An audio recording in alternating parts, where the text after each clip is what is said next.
Welcome to Business Talk here on businesstech.co.za. With the budget speech delayed due to disagreements over a VAT hike, we've got to ask, is this really the best option to fix our fiscal mess at the moment? Or is it just another way to squeeze businesses and consumers while avoiding the real issue? And that's wasteful government spending.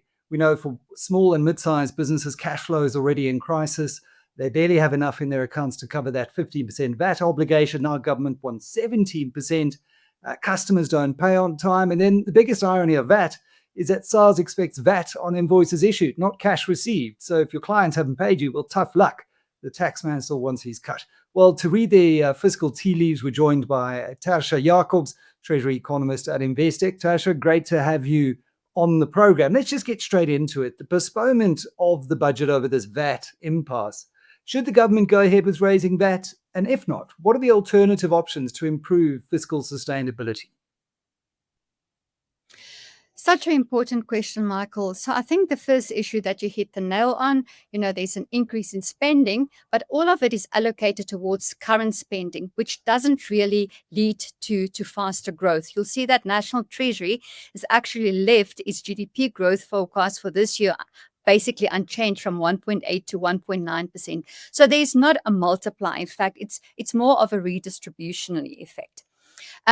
Government faces a big challenge in terms of the debt to GDP ratio. That's at 76% of GDP. With every 22 cents in a rand that SARS collect actually is directed towards debt servicing costs, right? So that leaves us on the tax side. So in terms of possible scenarios that we're looking at to the 12th of March, there's various permutations. But the first takeaway is we can't have an increase in the borrowing requirement to finance that expenditure. The South Africa's fiscal risk premium will increase, the sovereign ratings will react negatively to it, and the rand can also weaken. So that becomes a very negative feedback loop. I think so the focus must be what's going to happen on the expenditure side and on the tax side. So one scenario perhaps is you cut back some of the increase in spending, say you half it, and then you finance it with a 1 percentage point increase in VAT. That's one scenario. But I think the most constructive one would have been if you could have revamped your spending, make it more growth orientated, and leave your revenue side unchanged, because the only way we're going to deal with the situation over the longer term is to accelerate growth. And this really requires tough decisions. So I think those are some of the key dynamic issues that we're watching for in the budget. Yeah, I was quite surprised that there was very little in the budget that had been prepared around the expenditure side of the equation. So where do we make cuts that won't impact growth, but that won't require the additional, borrowing to plug that expenditure shortfall? You've spoken about the importance of the mid-market in driving employment in South Africa in the past, and it's about expanding the pie here. It makes absolute sense. Let's make more people prosperous by employing them. They pay taxes to the fiscus, and so it creates a virtuous cycle. What makes that segment so crucial from your perspective, and why should it be a focal point for policymakers? The focus in South Africa is usually on big business. Business features at all the forums. They are involved in fixing the network industries with government, but very little attention is paid to medium-sized businesses. So that is the first point. Why the medium-sized businesses are so important is that they actually the creators of jobs, right? Big business are looking to rationalize. They look at the bottom line. They use technologies. They want to increase productivity. And you really need growth to accelerate rapidly for big business to be willing to increase employment if there's the belief that there's a sustainable increase in demand, right?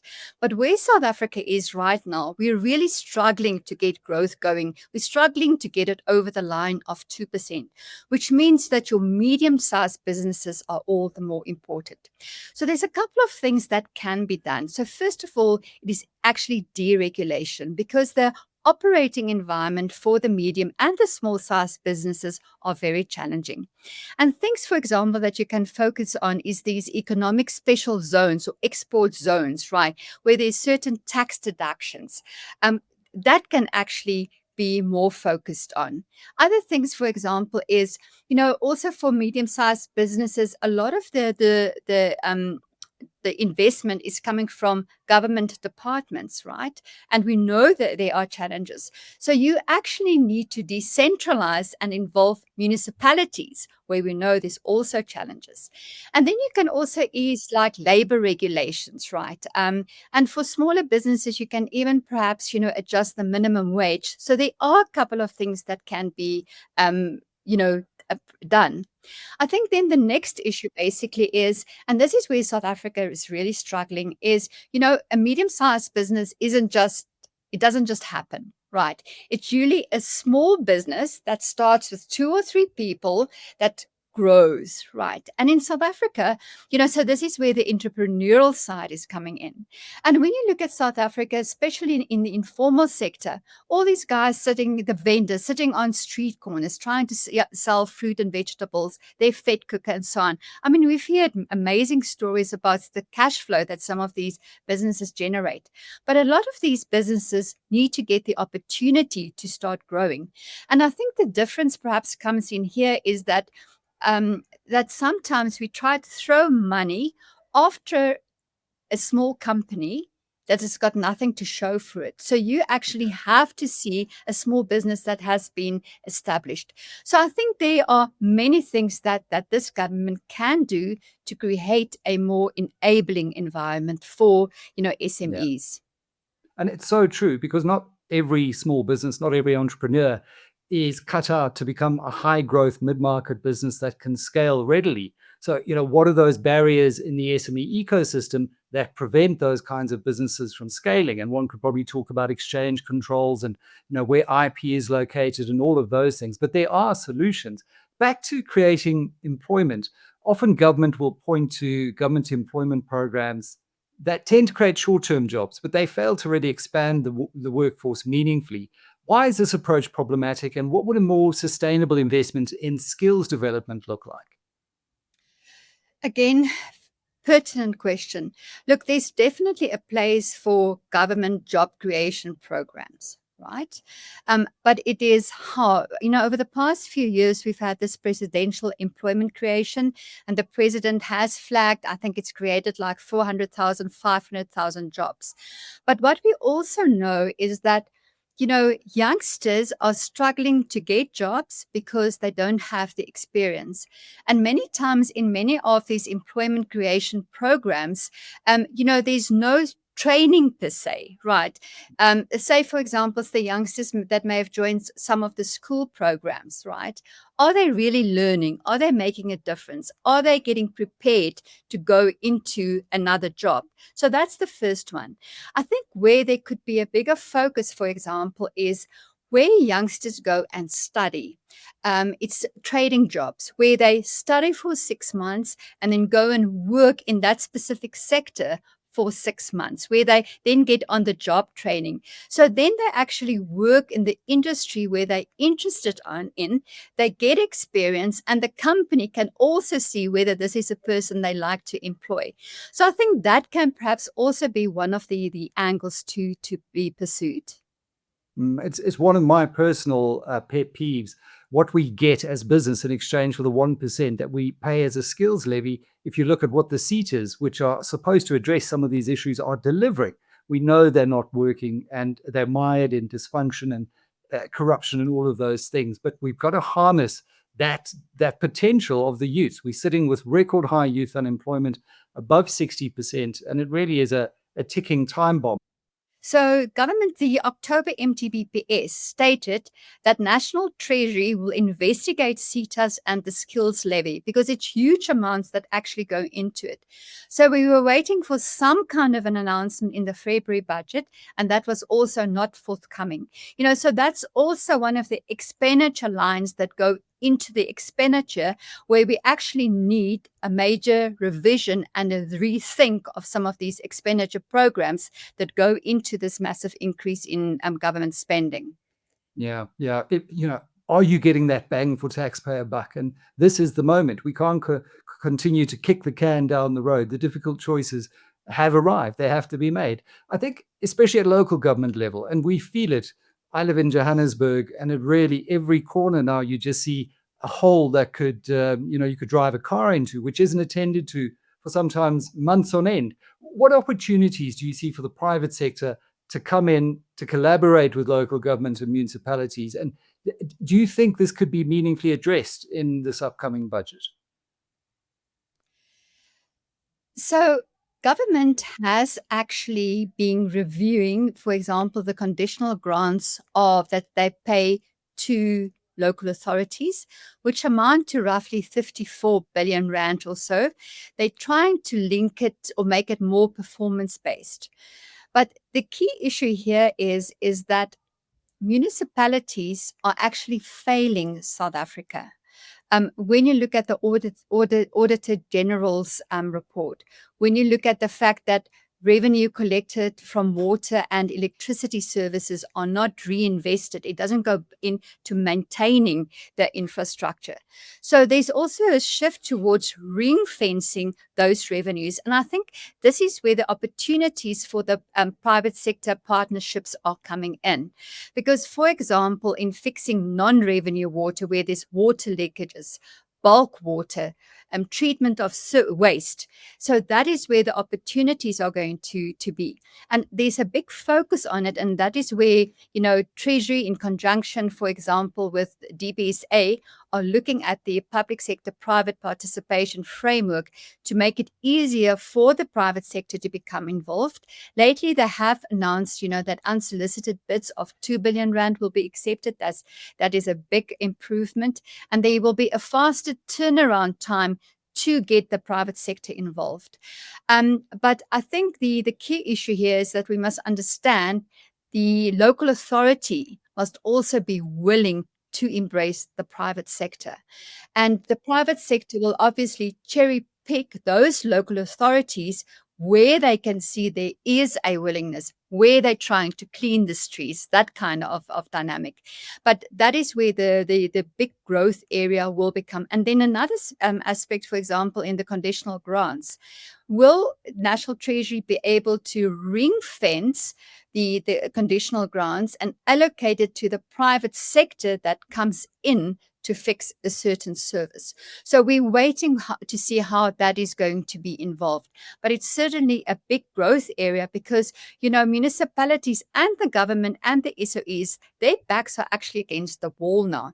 There's no money, right? There's a lot of wastage and expenditure as well as the skills dynamic.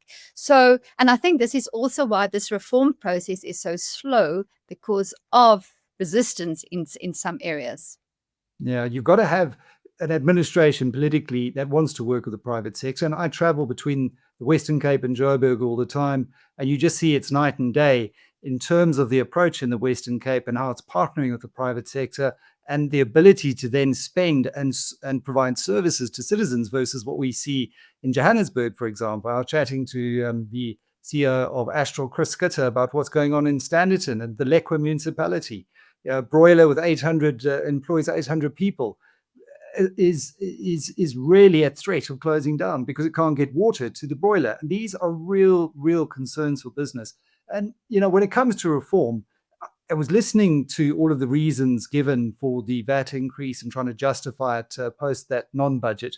And I just thought of Transnet, and there was a figure, I think, of R1 billion a day that Transnet is costing the economy because of the slow reforms at Transnet. Imagine if we added another 365 billion and taxed that. What are your realistic expectations from the budget in terms of infrastructure investment and reform, and how can we get these Transnets out of first gear? Michael, so I think from a budget perspective and Transnet expectations, it's a question of what comes first, reforms or fix Transnet. I think Transnet wanted to have a cash injection initially from Treasury to fix Transnet, and then the reforms can start. But it can't work that way, right? So Treasury, our understanding is that they're unwilling to give Transnet a cash injection of 50, 60 billion rand or so. Transnet has also utilized the 47 billion in guarantees that Treasury provided. So what's next? That's very difficult to say because we're waiting for the reforms to play out. So I think we must watch Minister Creasy's budget speech that will probably be tabled in March. But I think there will be quite a few hard decisions that need to be made to accelerate the process. We have seen, for example, the network draft statement that has been published.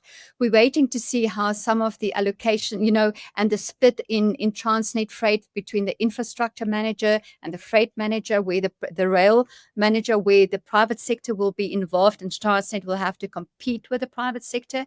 So those slots will now be put out to be bid by the private sector. But the problem there as well is there was not enough slots being put out to the private sector, right? So how attractive is it? So on the one hand, Transnet says, yes, we want to bring in the private sector.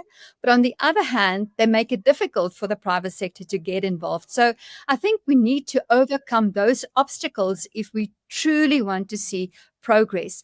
And to give you another idea, Transnet's budget for freight this year is about 170 million tons, right, at the end of March. It's highly unlikely that they're going to meet that target. I guess we're looking at about 160, perhaps 160 million tons. And I mean, to really make a difference in South Africa, the cost that you talked about, 1 billion rand per day, we need to ramp this up to 200 million tons. And this is where the corridors need to be fixed. So that's going to be one of our big focus points in coming months as well. Yeah, I was chatting to James Holly of Traction, and he reckoned on the general freight line, our capacity utilization is something like 30%. So, I mean, there's a huge opportunity to bring the private sector on, if the terms are commercially viable. And we know there was a failed first attempt. That network statement has improved a little bit, but still a lot more needs to be done. Tertia, I've just got to ask you, are there any areas outside of this that businesses can step in to support efficiency improvements in logistics and trade? Or is it just a question of waiting for Transnet? Look, I think, business is involved through these various crisis committees. We've actually seen the turnaround, when we faced the electricity crisis in 2023 with stage 6 load shedding, which resulted in the change in regulations, which allowed the private sector to get involved. And I mean, we've had like 7,000 megawatts of solar PV that's been invested in, right? So you can see when the regulations are eased, when you enable the private sector to get involved. So I mean, if we can have a similar dynamic, for example, on the REI PPP model for Transnet, in the port, in the corridors, in water, I think that is going to accelerate this reform momentum. And then, of course, a big involvement, and we are seeing it, is the involvement of retired professionals, where they have now moved into giving back. So they're involved in Eskom, for example, at the coal power stations. And there's actually, to come back to the employment question, right, or the skills question, they can also be used in uplifting skills, in becoming involved in smaller businesses to guide them, give them information and share their experience. Yeah, and I know Stephen Kossoff was a big proponent of mentorship and giving back, and certainly inside Investec, ensuring that the young pups are, equipped with the skills and the culture of the organization. There's a huge opportunity for our grey-haired professionals to go in and do the same. Tertia, thanks so much for your insights. A great pleasure having you on, even if the outlook isn't always as cheerful as we'd like. Take care. Well, that's it for this edition of Business Talk here on businesstech.co.za. If you see the budget speech pop up on your calendar on the 12th of March, don't panic. Just grab a strong cup of coffee, because we're hoping that the GNU means sane heads will prevail. Until next time, I'm Michael Avery.